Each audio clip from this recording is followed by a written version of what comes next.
Hello student, welcome back to Biosparkle. আশা করি সবাই খুব ভালো আছো এবং ঠিকঠাকভাবে পড়াশোনা করছো। তো এনএম জিএনএম এর যে আমরা প্র্যাকটিস সেটগুলো নিয়ে আসছি, সেটাতে আজকে যেটা আমরা করবো সেটা হচ্ছে ইংলিশের প্র্যাকটিস সেট 2। আগের দিন একটা প্র্যাকটিস সেট সলভ করেছি। তো সেটা যদি না দেখে থাকো তাহলে দেখে নিও। সেখানে সব রকমের প্রশ্ন ছিল, যেরকম তোমরা এনএম জিএনএম পরীক্ষায় থাকে সেরকমই। তো আজকে আবার একটা প্র্যাকটিস সেট 2 এনেছি, যেখানে মোট আজকে টোটাল ৩০টা প্রশ্ন আছে। কিন্তু ৩০টা প্রশ্নের মধ্যে আজকে ১৫টা প্রশ্ন করাবো। নেক্সট পার্টে এটার একটা নেক্সট পার্ট নিয়ে আসবো, সেটাতে আরো ১৫টা সলভ করিয়ে দেবো। তোমাদের কিন্তু পরীক্ষাতে ১৫টাই প্রশ্ন থাকবে। ১৫টা প্রশ্ন থাকবে এবং ১৫টা ডিফারেন্ট, মানে বিভিন্ন কখনো প্রিপোজিশন থেকে, কখনো অ্যাক্টিভ প্যাসিভ ভয়েস করতে বলবে, কখনো ন্যারেশন চেঞ্জ, কখনো ইডিয়মস, কখনো সাবজেক্ট ভার্ব এগ্রিমেন্ট, নানা রকমের যেকোনো জায়গা থেকে কিন্তু ১৫টা প্রশ্ন আসতে পারে। তো সেইজন্য এই যে প্র্যাকটিস সেটটা আছে, এখানে সব রকমের তুমি পাবে। তো তোমার এটা যদি তুমি এরকম প্র্যাকটিসের যদি তুমি সলভ করো, তাহলে তোমার সব দিকে প্র্যাকটিস কিন্তু হয়ে যাবে ইংলিশের জন্য। তো চলো প্রথম প্রশ্ন দেখে নিই আমরা। এখানে 41 এ আছে ঠিকই, কিন্তু তোমরা পরীক্ষাতে কিন্তু 41 এ পাবে না। প্রথম প্রশ্ন বলেছে ফিল ইন দ্য ব্ল্যাঙ্কস আছে with preposition. The man is devoid dash the sense of mercy. এটা একদম প্রথমেই খুব সোজা একটা প্রশ্ন দিয়ে শুরু করা হয়েছে। ডিভয়েড এর সঙ্গে মনে রাখবে অলওয়েজ কি হয়, ডিভয়েড অফ হয়। ডিভয়েড এর সঙ্গে অফ হয়। ডিভয়েড অফ কথাটা একদম যেন মুখে চলে আসে। ডিভয়েড বলেই যেন তারপরে অফ চলে আসে। ডিভয়েড অফ কথাটার মানে হচ্ছে ল্যাক অফ। ডিভয়েড অফ মানে হচ্ছে ল্যাক অফ। তাহলে সেই মানুষটার কাছে সেন্স অফ মার্সি, ক্ষমা করে দেওয়ার কোনো গুণ বা ক্ষমা করে দেওয়ার যে সেন্স, সেটা তার মধ্যে নেই। পরের প্রশ্ন, complete the idiom by choosing the right word from the options given below. এবার ইডিয়ামের ক্ষেত্রে একটা সমস্যা হচ্ছে, সবকটা ওয়ার্ডই মনে হয় হ্যাঁ এটাও ফিট হচ্ছে, এটাও ফিট হচ্ছে, ওটাও ফিট হচ্ছে, কিন্তু ইডিয়ামস একটা অলরেডি সেট করা আছে যে ওটার সাথে এটাই হবে, তো সেইটা তোমাকে খুঁজে বার করতে হবে। The maid wanted to spill the dash of our master's mischief. তার মানে হচ্ছে মেড মানে আমরা সবাই জানি যে আহ, যে কাজের লোক বা এরকম। Made wanted to spill the dash, এর মধ্যে একটা কিছু হবে, বিনস হবে, বিনস ডিডস নাকি ফিটস। তো সেন্টেন্সটার মানেটা যদি একটু আধটু ধরা যায়, তাহলে এরকম মিনিং দাঁড়াচ্ছে যে এই কাজের লোক আম, তার মাস্টারের একটা কোনো সিক্রেট বাইরে আনতে চাইছে, মানে কিছু একটা সিক্রেট বলে দিতে চাইছে। তাহলে স্পিল দা কি হবে, বিনস বা বিনস, এখানে হবে এইটা অপশন বি, স্পিল দা বিনস হয় BEANS, beans of the masters mischief. এই কথাটার মানে হচ্ছে তার মাস্টারের কোনো একটা সিক্রেট সে বাইরে আনতে চাইছে বা বলে দিতে চাইছে। পরের প্রশ্ন বলেছে find out the correct sentence from the list below. এখানে কি সেন্টেন্স দিয়েছে, মানে কোনো অ্যাক্টিভ প্যাসিভ না কিছু না, 4টে সেন্টেন্স দিয়ে দিয়েছে, তার মধ্যে 3টেতে কিছু না কিছু গ্রামাটিক্যাল মিস্টেক রয়েছে, একটা সঠিক। বলেছে where there is a will there is a way. দেখো খুব কমন একটা সেন্টেন্স, এটা আমরা বাংলা চলতি কথায় বলে থাকি যে ইচ্ছা থাকলেই উপায় হয়। তো সেটারই ইংলিশ এটা। তাহলে পরেরটা বলেছে where there was a will there was a way, এটা হচ্ছে না, ওয়াজ দিয়ে নয়। Where there is a will there there is a way. তারপর এটা দিয়েছে where there are a will there is a way. এটার সাথে হ্যাঁ, যেখানে where there is a will there, এখানে আছে was a way এটার সাথে, আর এখানে আছে there is a way। তাহলে এটা হবে কিন্তু এটা, মানে দুটোই প্রেজেন্টে, এটাও there is, এটাও there is। এখানে there is আছে ঠিকই, বাট এখানে was আছে। কোনো was মানে past এর কিন্তু আসবে না এই সেন্টেন্সটা। there are a will there is a way এটা হচ্ছে না, there is। তাহলে অপশন সি কিন্তু আমার কারেক্ট উত্তর হলো। পরেরটা ভয়েস চেঞ্জ দিয়েছে, the boy has rung the bell, the boy has rung the bell, মানে বালকটি এসে দরজার যে বেল সেটা বাজিয়েছে। তাহলে অবজেক্ট হচ্ছে দা বেল, তাহলে দা বেল আগে যাবে, সবগুলোতেই দা বেল আগে আছে। এখন হ্যাজ রাং, রাং মানে রিং, এর V3 ফর্ম হচ্ছে তোমার রাং, তাহলে রাংই থাকবে। কিন্তু হ্যাজ, যেহেতু হ্যাজ রাং আছে, তাহলে এখানে একটা কি আসবে, একটা বিন যোগ করতে হবে, কারণ পারফেক্ট হয়ে যাবে। তো বিন যোগ করতে গেলে কোথায় আছে দেখো, এই যে বিং নয়, কিন্তু BING নয়, বিং নয়, বিন, BEEN, বিন যোগ করতে হবে। আর দ্য বেল এটার সঙ্গেও আমার যে ভার্ব মানে হেল্পিং ভার্বটা আসবে সেটা অবশ্যই হচ্ছে হ্যাজ, হ্যাজই আসবে। তো এখানেও হ্যাজ আছে, বয়ের সঙ্গেও হ্যাজ হয়, বেলের সঙ্গেও হ্যাজই হবে। তাহলে the bell has been rung by the boy, option A. বাকিগুলো কোথায় কোথায় ভুল লেখা তো বললাম, বিং হবে না, দ্য বেল ওয়াজ রাং, এখানে কোনো ওয়াজ আসবে না, হ্যাজ ছিল, হ্যাজ বিন হয়ে যাবে। আর the bell has been being run, আবার একটা এক্সট্রা বিং দেওয়া রয়েছে, সেজন্য এটা হবে না। নেক্সট প্রশ্নে চলে আসি, আবারও একটা অ্যাক্টিভ থেকে প্যাসিভ ভয়েস করতে দিয়েছে, voice change. The king gave him a reward. রাজা তাকে একটি পুরস্কার প্রদান করেছেন। তো এখানে দেখো প্রশ্নটাতে আমি দেখতে পাচ্ছি দুটো অবজেক্ট রয়েছে, ঠিক আছে? হিম এটাও একটা অবজেক্ট, আর এই রিওয়ার্ড এটাও একটা অবজেক্ট। আমরা জানি যে ভার্বকে হোয়াট আর হুম দিয়ে প্রশ্ন করলে যেটা উত্তর পাই সেটা হয়ে যাচ্ছে আমার অবজেক্ট। তাহলে প্রশ্ন করো কিং কি দিয়েছে, হোয়াট দিয়ে প্রশ্ন করো কি দিয়েছে, তাহলে দিয়েছে রিওয়ার্ড, এটা একটা অবজেক্ট হয়ে গেল, অবজেক্ট 1 হয়ে গেল। আর হুম কাকে দিয়েছে, হিম তাকে দিয়েছে, তাহলে এটা 2 নম্বর অবজেক্ট হয়ে গেল। তাহলে যে সেন্টেন্সে দুটো অবজেক্ট থাকবে, আমরা জানি অবজেক্ট সাবজেক্ট হয়ে যায়, তো সেই দুটোর মধ্যে যেকোনো একটা আমি সামনে এনে করতে পারি, কোনো অসুবিধা নেই। আমি আ রিওয়ার্ড দিয়েও শুরু করতে পারি বা হি ওয়াজ গিভেন এরকম করেও করতে পারি। তো আমি এবার দেখি অপশনগুলো কোনটা, দুরকমই আমি দেখতে পাচ্ছি এই ওয়ার্ডও আছে, হি দিয়ে শুরুও ৩ টে আছে। তাহলে কোনটা ঠিক বা কোনটা নিয়ে আমার উত্তরটা হবে সেটা আমি দেখি। He was given by the king for a reward. এখানে ফর এর তো ব্যাপার আসবে না এরকম ভাবে কোনো। পরেরটা বলেছে he was given to the reward. আর পড়বেই না, ভুল। হি ওয়াজ গিভেন আ রিওয়ার্ড, ঠিক আছে, এ রয়েছে, given a reward by the king. এখানে আমার কোনো ভুল লাগছে না। পরেরটা একবার দেখে নিই তবুও। A reward was given by him to the king. রাজাকে কি রিওয়ার্ড দেওয়া হয়েছিল? না। এই হিম বলে যে ব্যক্তি তাকে দেওয়া হয়েছিল বাই কিং। এখানে বাই হিম দিয়ে দিয়েছে টু দ্য কিং। তাহলে এটা ভুল। তাহলে অপশন সি হয়ে গেল আমার কারেক্ট। তাহলে যদি আমার প্রশ্নে এরকমও আসে যে দুটো করে অবজেক্ট দিয়ে দিয়েছে, সেক্ষেত্রে আমি যেকোনো একটা সামনে নিয়ে গিয়ে করতে পারি। এইটা কিন্তু এরকম ভাবেও করতে পারতাম। আমি এ রিওয়ার্ড দিয়ে যদি শুরু করতাম তাহলেও হতো। কি হতো? A reward was given by the king to him, বা to him by the king. By the কিংটা লাস্টে রাখতে পারো। To him by the king. তো এটা উল্টে দিয়েছে। ঠিক আছে? আচ্ছা, দেন পরেরটা দেখো। Choose the correct form of the verb from the option. এই ভার্বের কারেক্ট ফর্ম চুজ করা, এইগুলোতে কিন্তু বাচ্চারা ভীষণ ভুল করে। কোনটা সিঙ্গুলার, কোনটা অ্যাজ আ প্লুরাল কাজ করছে, সেটা যদি তুমি বুঝতে না পারো তাহলে কিন্তু হবে না। তার জন্য তোমাকে সাবজেক্ট ভার্ব এগ্রিমেন্ট, এই যে চ্যাপ্টার, এটা ভীষণ ভালো করে পড়তে হবে এবং কিছু নাউনের রুলস জানতে হবে। এগুলো জানলে তবে কিন্তু তুমি এইটা পারবে করতে। দেখো বলেছে many a man dash imprisoned without trial in fascist country. তো ফ্যাসিস্ট যে কান্ট্রিগুলোতে, সেখানে অনেক মানুষকে কোনো রকম ট্রায়াল ছাড়াই জেলে, মানে জেলে বন্দি করা হয়েছে। তাহলে এই যে এখানে মেনি আ ম্যান, এখানে আ ম্যান দেখে তোমরা যদি ভাবো যে এই আ ম্যানটার জন্য আমার এখানে হবে, সেটাও ভুল। যেমন আবার এইখানের মেনিটা দেখে যদি ভাবো যে অনেক, তার জন্য যদি এখানে ভাবো এটা প্লুরাল হবে, সেটাও ভুল। কারণ এখানে এইটা মেনি আ ম্যান, এই গোটাটা একটা অ্যাজ আ ফ্রেজ কাজ করছে। এখানে মানে হচ্ছে বহু মানুষ। কিন্তু এই যে বহু মানুষ, সেই বহু মানুষ এখানে একটা ইউনিট হিসেবে কাজ করছে। মানে অনেক মানুষই এভাবে জেলে গেছে। তাহলে একটা ইউনিট বা অ্যাজ আ সিঙ্গুলার ইউনিট হিসেবে যেহেতু কাজ করছে, সেজন্য মেনি আ ম্যান ইজ ইমপ্রিজন্ট হবে, নট আর বা ওয়্যার। এগুলো হবে না। মানে এটা অ্যাজ আ সিঙ্গুলার কাজ করছে। এটা কিন্তু অ্যাজ আ সিঙ্গুলার কাজ করছে। তো সেইজন্য আমি ভার্বটাও নেব সিঙ্গুলার। তাহলে many a man is imprisoned without trial. এরকম কিন্তু আরেকটা আমরা পাবো, দেখবে। আ এরকম কিন্তু আসে। মানে রাম অ্যান্ড শ্যাম, তারপরে কি হবে? হয়তো দিয়ে দিল a him Ram along with his 2 friend, এরকম করে কিন্তু থাকে। সেগুলো অ্যাজ আ সিঙ্গুলার আমি ভাববো, না আমি প্লুরাল ভাববো, সেগুলো কিন্তু কনফিউশন হয়। তো সেইগুলো তোমরা কিন্তু একটু দেখে নেবে। তার জন্য তোমাকে ওই যে বললাম সাবজেক্ট ভার্ব এগ্রিমেন্ট, এই চ্যাপ্টারটা পড়তে হবে এবং নাউনের কিছু রুলস তোমাকে শিখতে হবে। পরের প্রশ্ন বলেছে complete the idiom by choosing the right word. আবার একটা ইডিয়াম থেকে প্রশ্ন আছে। বলেছে the man is under the dash after he lost his job. সে যেই তার চাকরি হারিয়েছে, তার মানে সে এখন কেমন স্টেটে আছে, তার স্টেটটা বর্ণনা করছে আন্ডার দা বলে। এই যে একটা থাকবে, সেটা অপশন আছে weather, feather, treatment, mind. Under the treatment কখন আমরা বলি, এটা কোনো ফ্রেজ না, এটা একটা সত্যি মানে একটা কথা, যেটার মানে হচ্ছে যে সে মানে কোনো একটা মেডিকেল ট্রিটমেন্টের আন্ডারে রয়েছে। মাইন্ড, আন্ডার দ্য মাইন্ড, এটা শুনতে ভালো লাগছে না। আন্ডার দ্য ফেদার, ফেদার মানে হচ্ছে খুব সুখময় পরিস্থিতিতে রয়েছে। ঠিক আছে? আন্ডার দ্য ফেদার মানে খুব সুখের দিন কাটাচ্ছে। কিন্তু এখানে তো সেটা নয়। কি হবে? কেউ যদি তার জব হারায়, তাহলে সে কখনোই সুখের দিন কাটাবে না। তাহলে এটা হয়ে যাবে আন্ডার দ্য ওয়েদার। ঠিক আছে? Under the weather. পরের প্রশ্ন, এটা আন্ডার দ্য ওয়েদার মানে হচ্ছে খুব একটা ভালো নেই। খুব একটা ভালো নেই মানে খারাপ আছে। নেক্সট বলেছে fill in the blanks with appropriate word from the list below. আমাকে এখান থেকে নিয়ে ফিল আপ করতে হবে। আচ্ছা, ফিল ইন দ্য ব্ল্যাঙ্ক এর কোনো কিন্তু পার্টিকুলার নিয়ম নেই। আমাকে যেরকম বলবে সেরকম। আমাকে এখানে বলেছে এই ওয়ার্ড গুলো নিয়ে ফিল আপ করতে হবে। তার মানে এরকম না যেখানে কোনো রুল আছে। কিন্তু ফিল ইন দ্য ব্ল্যাঙ্ক এর এখানে এই যে মেনি আ ম্যান করলাম, এটার একটা রুল আছে। এটার একটা রুল আছে যেটা তুমি জানলে হবে, না জানলে হবে না। ঠিক আছে? তো সাবজেক্ট ভার্ব এগ্রিমেন্ট রিলেটেড যেগুলো, সেগুলোর রুল আছে। যেমন আন্ডার দা, এটা কি? এটার কোনো রুল নেই। এটা তুমি যদি মুখস্থ থাকে তুমি পারবে, এটা যদি কোনো মুখস্থ নেই তুমি পারবে না। এগুলোর কোনো পার্টিকুলার রুল হয় না। প্রোনাউন এর রুল হয়, সাবজেক্ট ভার্ব এগ্রিমেন্ট এর হয়, নাউন রিলেটেড যদি কোনো আ ফিল ইন দ্য ব্ল্যাঙ্কস থাকে সেগুলোর হয়। But most of the feel in the blanks এর কিন্তু এরকম যদি দিয়ে দেয়, তো এটার তো কোনো রুল, এটা তো কোনো রুলের আন্ডারে আসছে না। এটা যদি তুমি জানো এটা কি হতে পারে তাহলে হবে, না হলে হবে না। বলেছে while picking a rose she dash her hand on a thorn। তো যখন সে গোলাপ তুলতে গেছে, তো সে তার হাত কাঁটার, মানে কাঁটা লেগে সে তার হাতে কি করে ফেলেছে?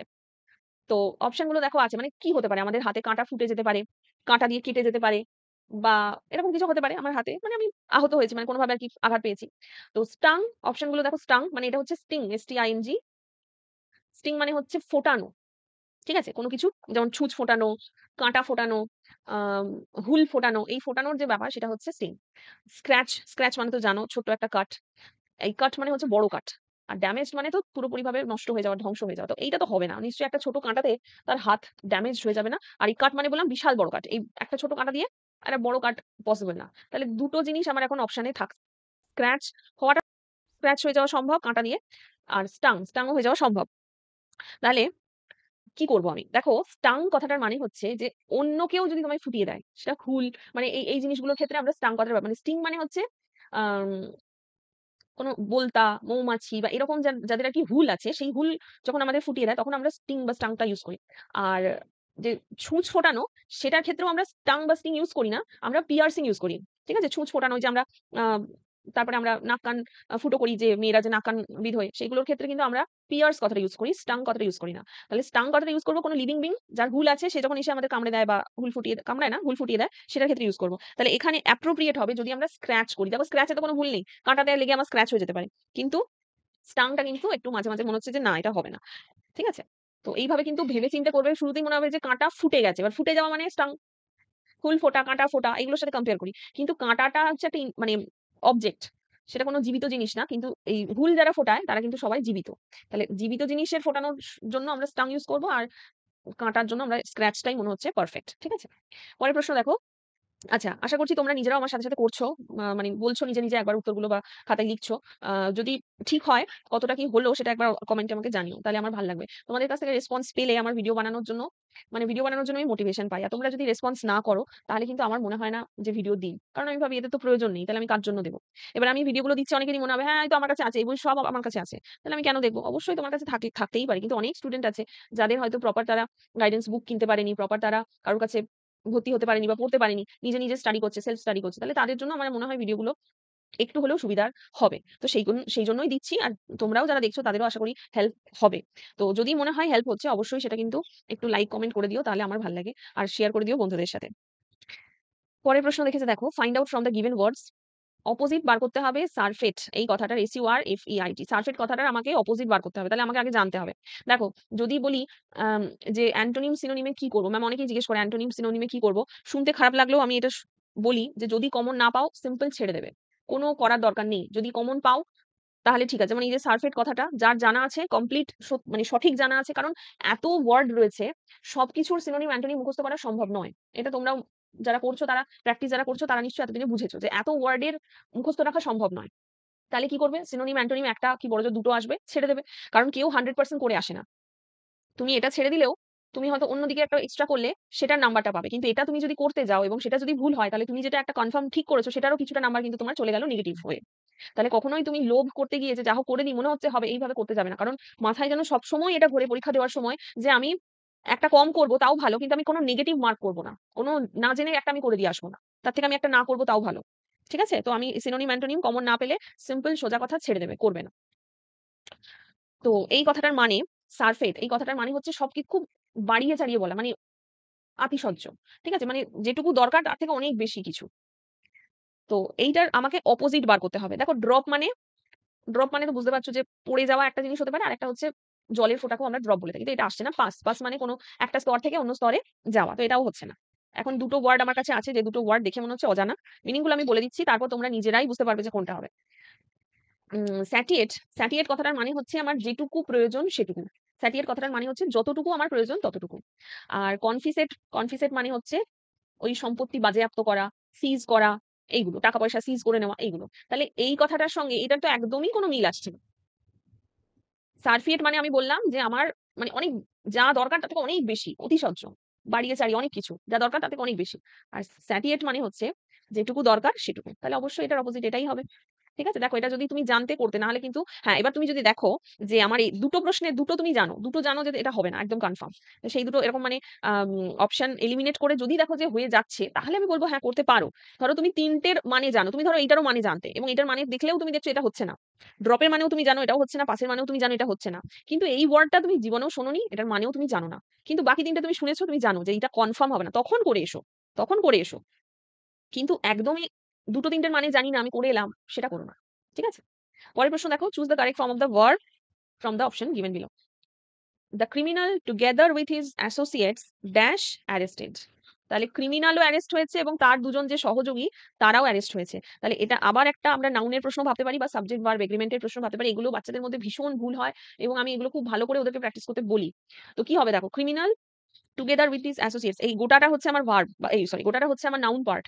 কিন্তু এই নাউন পার্টের মধ্যে আমি কোন জায়গাটা দেখে আমি এখানে ভার্বটা ডিসাইড করব? এখানে মনে হচ্ছে মোট কজন? ক্রিমিনাল একজন, আবার উইথ হিজ অ্যাসোসিয়েটস এবার অ্যাসোসিয়েট কজন আছে আমি জানি না। এস যোগ করেছে মানে ১ এর বেশি রয়েছে অবশ্যই।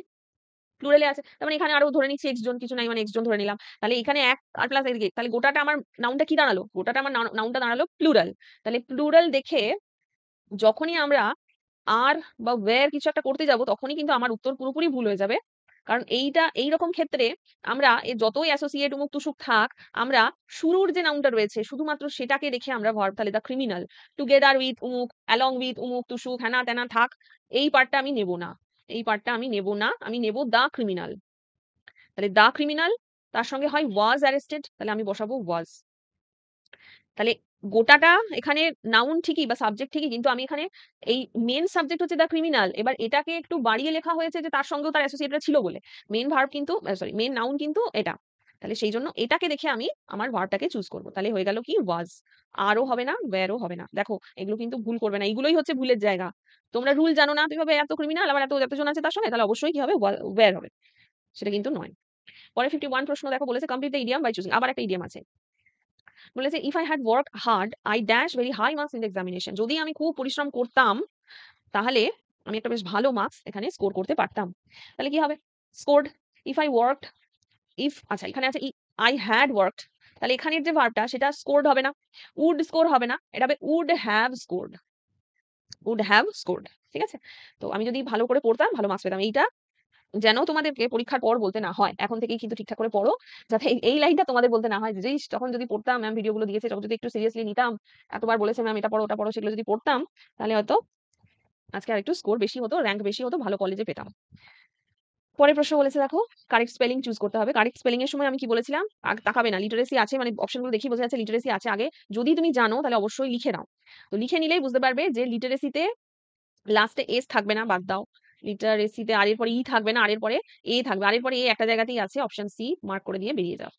পরের প্রশ্ন বলেছে দেখো replace the missing word with the right word, এইখানে একটা রাইট ওয়ার্ড বসাতে হবে এইগুলোর মধ্যে। A good teacher should dash responses from the student, একজন যে ভালো টিচার হবেন তিনি অবশ্যই স্টুডেন্টদের মধ্যে থেকে রেসপন্স বার করে আনবেন, যেটা আমি একদম পাচ্ছি না গো, তোমাদের কাছ থেকে আমি রেসপন্স নিতেই পাচ্ছি না, তোমরা কেউ রেসপন্স করো না ভিডিওতে, তার মানে আমি গুড টিচার নই। কি হবে, তা গুড টিচার কি রেসপন্স বার করে আনা, তা বার করে আনাটা কি কি আছে দেখো, এলিসিট, প্রভোক, কমান্ড, ইনফার। দেখো কমান্ড তো হবে না, কমান্ড মানে হচ্ছে কাউকে কমান্ড করা, মানে হচ্ছে কি বলবো, মানে অর্ডার টাইপের আর কি, অর্ডার করা, তো এটা এখানে আসছে না, শুড, কমান্ড, রেসপন্স হয় না। ইনফার, ইনফার মানে হচ্ছে ইমপ্লাই, ইমপ্লাই করা, তাহলে এটাও হচ্ছে না। এবার দুটো আছে, প্রভোক, প্রভোক করা মানে কাউকে উত্তেজিত করা, ঠিক আছে, বিরক্ত করা, প্রভোক করা, তো টিচার নিশ্চয়ই কাউকে প্রভোক করবেন না, যেটা হবে সেটা হচ্ছে এলিসিট। এলিসিট করার মানে হচ্ছে এই প্রভোকের উল্টো ইভোক, বা আমি বলতে পারি মানে কথা বার করে আনা, পেট থেকে যে কথা বার করে আনা সেটা, ঠিক আছে, মানে ড্র আউট করা। তাহলে a good teacher should elicit responses from the student. পরের প্রশ্ন বলেছে দেখো find from the below the word that means a hater of women, এটা একটা ওয়ান ওয়ার্ড সাবস্টিটিউশন আছে। আ হেটার অফ ওমেন, যে মেয়েকে একদম মানে মেয়েদের একদম সহ্য করতে পারে না একজন, তাকে কি বলা হবে, মিসোগাইনিস্ট, মিসোগ্যামিস্ট, মিসানথ্রোপ, নাকি ম্যালিঙ্গার। তো অপশনে দেখো মেয়ে রিলেটেড কোনো কিছুকে আমরা গাইনোকোলজি বা গাইনিস বা গাইনি এরকম বলে থাকি, তো তাহলে অপশন এ তে আছে মিসোগাইনিস্ট, মিসোগাইনিস্ট। বাকিগুলোর অপশন মিনিংটা একটু বলে দিই। মিসোগ্যামিস্ট, মিসোগ্যামিস্ট মানে হচ্ছে যে মানে ওই এ হেটার অফটা তো আছে আছে, এই হেটার অফটা আমি আর লিখছি না, এগুলো সবই হচ্ছে হেটার দিয়েই রয়েছে, ঠিক আছে। মিসোগ্যামিস্ট মানে হেটার অফ ম্যারেজ, যে একদম বিয়ে করতে পছন্দ করে না, ঠিক আছে, সে হচ্ছে মিসোগ্যামিস্ট। মিসানথ্রোপ মানে হচ্ছে একজন মানুষ যে পুরো ম্যানকাইন্ড মানে মনুষ্য জাতিকেই ঘৃণা করে, তাহলে এটা হচ্ছে উপরে লিখছি হেটার অফ ম্যানকাইন্ড, পুরো মনুষ্য জাতিকেই যে ঘৃণা করে। এগুলো কিন্তু আমি মুখস্থ করিয়েছি সব, বাট তোমরা কিন্তু মুখস্থ করে নিও, এগুলো ওয়ান ওয়ার্ড থেকে কিন্তু একটা দুটো আসতেই পারে। এরকম অনেকগুলো থাকে, হেট রিলেটেড থাকে, ফোবিয়া রিলেটেড থাকে, কোনো প্লেস রিলেটেড থাকে, স্টাডি রিলেটেড থাকে, তো এইগুলো কিন্তু কিছু কিছু থাকে যেগুলো মুখস্থ করে নিতে হয়, তাহলে কমনই আসে। এই ওয়ান ওয়ার্ড গুলো কিন্তু মানে কমনের মধ্যেই আসে, তুমি যদি মুখস্থ করে নিতে পারো তার মধ্যেই আসে, কোনো অসুবিধা নেই। আচ্ছা, আর লাস্টের প্রশ্ন দেখো 55, এটাই লাস্ট প্রশ্ন। এরপরেও রয়েছে, এমন নয় যে নেই, এরপরেও গোটা একটা ইয়ে রয়েছে, যেটা আমি পরের দিন ক্লাসে অ্যান্সার বলে দেবো, যদি তোমাদের কাছ থেকে রেসপন্স পাই, যদি তোমাদের কাছ থেকে পজিটিভ রেসপন্স পাই। তোমরা হ্যাঁ, তোমরা কমেন্ট, যদি এটার মানে এই পরের পার্টটার ভিডিও চাই তাহলে প্লিজ এটা কমেন্ট সেকশনে জানিও, তাহলে আমি তাড়াতাড়ি নিয়ে আসার চেষ্টা করবো। সবাই কমেন্ট সেকশনে ইয়েস ইয়েস লিখবে। যদি তোমার মনে হয় পরের পার্টটা আমাকে তাড়াতাড়ি ভিডিও দিতে হবে, তাহলে কমেন্ট সেকশনে ইয়েস লিখবে, ঠিক আছে। আচ্ছা, লাস্ট প্রশ্ন বলেছে কারেক্ট স্পেলিং দিতে হবে, মানে করতে হবে কারেক্ট স্পেলিং। এটা সব থেকে সোজা আছে, হারমোনি দেওয়া আছে। হারমোনি মানে হচ্ছে কি বলবো, মানে একসাথে হওয়া, ঠিক আছে, তো ঐক্যতা এরকম। তো HERMONY হারমোনি HE দিয়ে হয় না, হারমোনি HA দিয়ে হয়। তো এখানে ডাবল এন আছে, হবে না। আর এখানে একটা হবে না। তাহলে অপশন বি HRMONY একদম সিম্পল প্রশ্ন। কিন্তু এই সিম্পল মানে ওয়ার্ডটাকে যখনই এক্সট্রা এটা সেটা মাঝখানে ঢুকিয়ে দেয়, তখনই কিন্তু তোমার মনে হবে, "এরে তাহলে কি ওটা হবে? তাহলে কি ওটা হবে?" এরকম কিন্তু মনে হয়। তো দেখো মোট ১৫ টা প্রশ্ন আমরা কমপ্লিট করে নিলাম। ১৫ র মধ্যে তোমার স্কোর কত হলো অবশ্যই জানাও। আ আর ভিডিওটা কেমন লাগলো সেটাও জানাও। টেলিগ্রাম চ্যানেলে যুক্ত হয়ে তোমার যা বক্তব্য আছে সেগুলো বলতে পারো। সেটা লিংকও নিচে থাকবে ডেসক্রিপশন বক্সে। ফলো করে নিও। আর আশা করছি তোমাদের মানে ভিডিওটা হেল্পফুল হলো। আর পরের পার্টটা নিয়ে আসবো। তার জন্য অবশ্যই কিন্তু কমেন্টে ইয়েস লিখে দিও। চলো দেখা হচ্ছে পরের ভিডিওতে। Have a good day.